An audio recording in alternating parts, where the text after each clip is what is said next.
about to recreate this glass perfume bottle.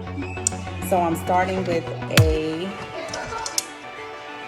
16 by 20 canvas, white canvas board. And then I am taking this 12 by 12 glass that I got from Hobby Lobby. I am going to be gluing it down, but first I'm just going to set it up so that I can see how my design is going to look. Here I'm using four 4x4 square pieces to create a label for the mirror bottle. And this will be the top of the perfume bottle. I'm using hot glue and E6000 glue, which is going to give it a more permanent hold for the bling wrap.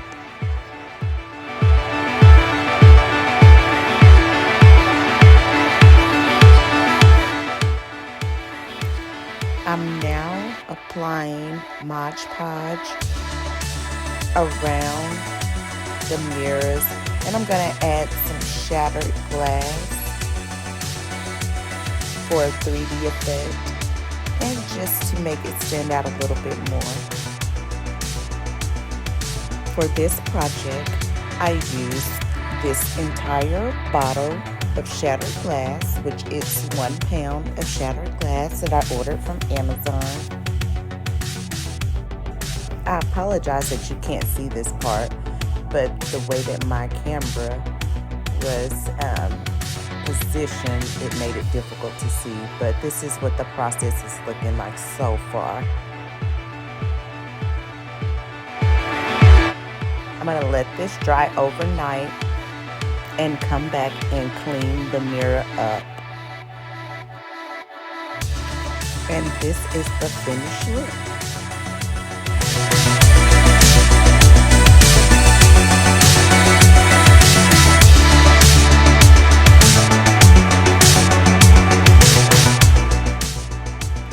See how I created these cool custom Denim and Diamond Dollar Tree, and I'm going to take the covers off of each of them.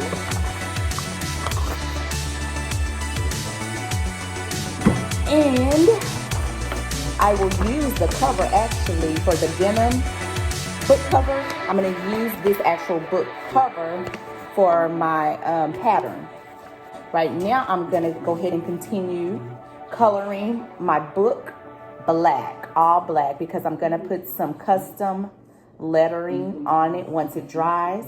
And I wanted it all black, and I could not find any all black books at the dollar store, of course. So I am going to create one.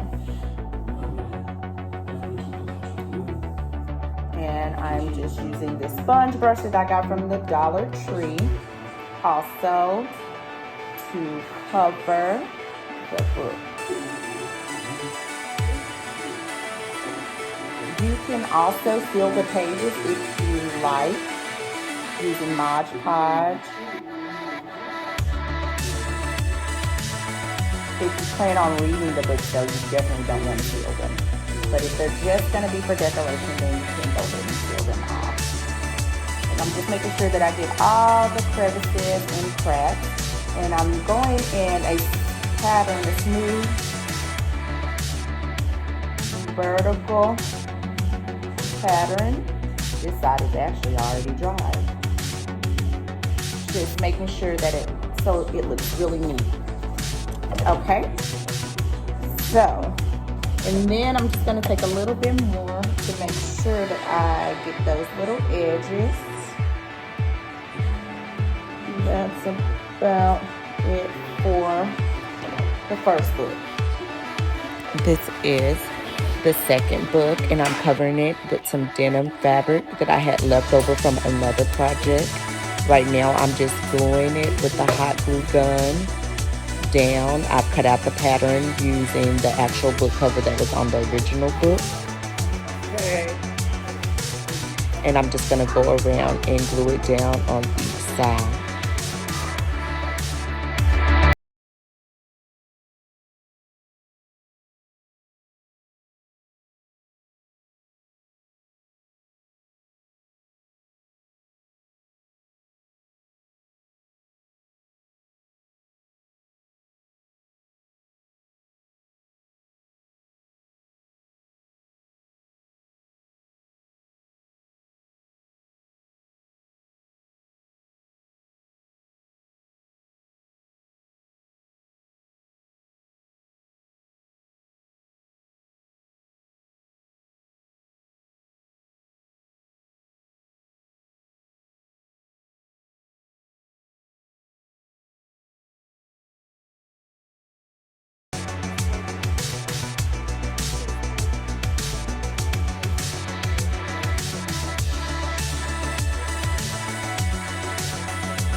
gonna put it to the side to let it dry.